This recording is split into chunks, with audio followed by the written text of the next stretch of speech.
안녕하세요. 저희는 이번 시간 2020학년도 20년도 제2회 중학교 검정고시 국어 기출문제 유형 분석하는 시간을 좀 갖도록 하겠습니다. 자, 이번 시험을 좀 보시면요. 2020학년도 국어입니다. 전체적으로 봤을 때 난이도가 아주 쉬운 편은 아니었고요. 꼼꼼히 공부를 하셨어야지 고득점에 가깝게 점수를 받으셨으리라 생각합니다.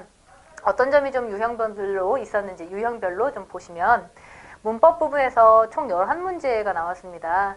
꽤 많은 부분을 차지하고 있는데요. 25문제 가운데 11문제면 문학만큼 중요한 부분을 차지하고 있다고 볼 수 있겠죠. 그래서 전체적으로 보시면 국외음화 그리고 문장 성분, 주어, 목적어, 서술어 같은 그 문장 성분의 분석 부분도 나왔고요. 그리고 관용 표현과 관련된 건 최근 들어서 아주 자주 나오는 문제입니다.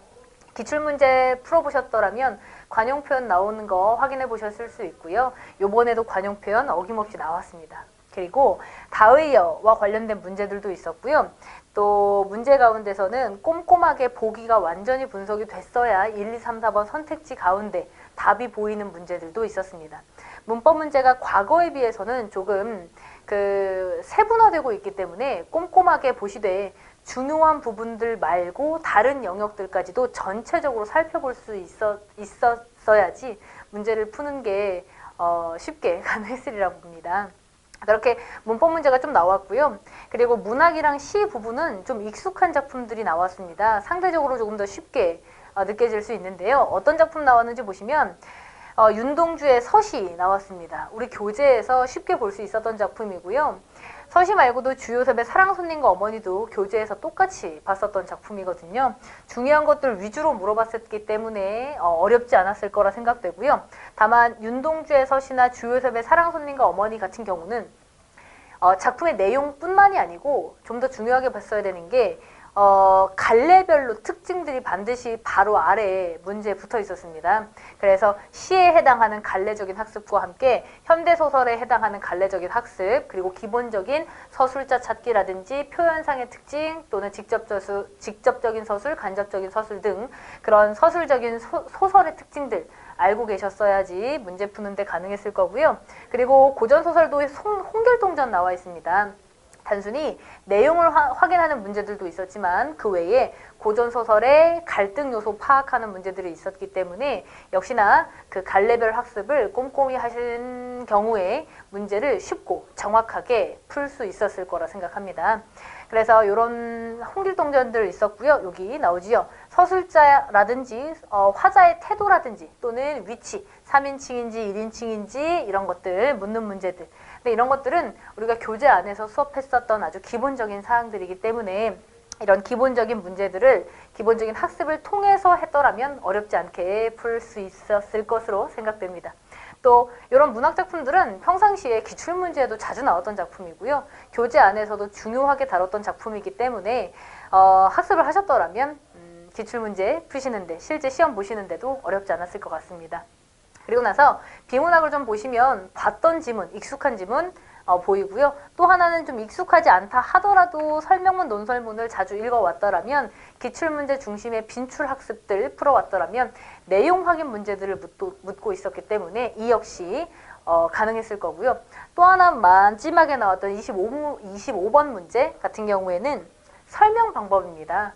과거에는 단순하게 인과, 예시, 비교, 대조 이렇게 줬더라면 이번에는 문장으로 줬기 때문에 꼼꼼하게 원리를 알고 적용했어야지 가능했었을 것 같습니다. 보시면 설명문, 논설문이 이번에도 어김없이 나왔고요. 요 내용들을 독해로 해서 문제들이 나왔고 어휘 문제 묻는 문제도 한 문제 있었고요. 그리고 기출문제에서 나왔던 작품들이나 봤었던 빈출 지문이었기 때문에 시간적으로도 조금은 유리하지 않았을까 싶습니다. 네, 좀 더 자세히 보셔서 중졸 국어 단원별 출제 분포도를 좀 보시면 2020년도 2회 이번 시험 본 겁니다. 시 부분에서 3문제, 소설 부분에서 6문제 나왔기 때문에 시, 소설 위주로 공부하시는 것이 중졸 시험에선 도움이 되겠지요. 수필은 과거에도 간혹 나오기는 했었지만 최근에는 시와 소설 위주로 출제되고 있는 부분입니다. 현대시, 현대소설, 그리고 고전시, 고전시가 영역 전부 포함해서 시, 소설 부분들 위주로 열심히 기본 작품 보시면 되고요. 이번에도 수필이나 극은 출제되지 않았네요. 최근에는 출제되지 않았고 2019년 2회에 극 한 번 출제됐었습니다. 그리고 비문학 부분을 좀 보시면 논설문과 설명문 그 외에 기타 글이 있다 쳤을 때 최근 들어서도 그렇고요. 계속 출제되고 있는 부분은 논설문과 설명문입니다. 기출문제에서 나왔던 것들 위주로 하셔서 설명문과 논설문을 꾸준히 읽으셨다면 역시 시험 문제를 푸는 데는 많은 시간을 투자하지 않아도 됐었겠죠. 그래서 논설문, 설명문 이번에 이렇게 나왔고요. 그 다음에 문법 영역에서 최근에 조금 다분화되고 있는 부분이 보입니다. 문법 부분이 순수 문법만 묻는 문제가 7문제가 있었고 비문학 영역에 해당하는 화법이나 작문 문제들 그런 것들이 4문제가 있었습니다. 그래서 요번에 시험 본 것들은 약간 특이하게 문법 문제가 조금 많았다는 것, 그리고 문법 문제를 묻는 사항이 쉬운 문법 문제도 있었지만 조금 디테일하게, 그러니까 아주 정확하게 알고 있어야지만 풀 수 있는 문법 문제가 있었기 때문에 100점 가까이 가는 것은 아마 쉽지 않았을 것 같습니다. 그래도 꼼꼼하게 기출문제 분석하면서 준비하신다면 앞으로 준비하시는 시험에 크게 도움될 것 같습니다. 자, 그러면 여기까지 해서 기출문제 유형 분석 마치겠습니다. 네, 감사합니다.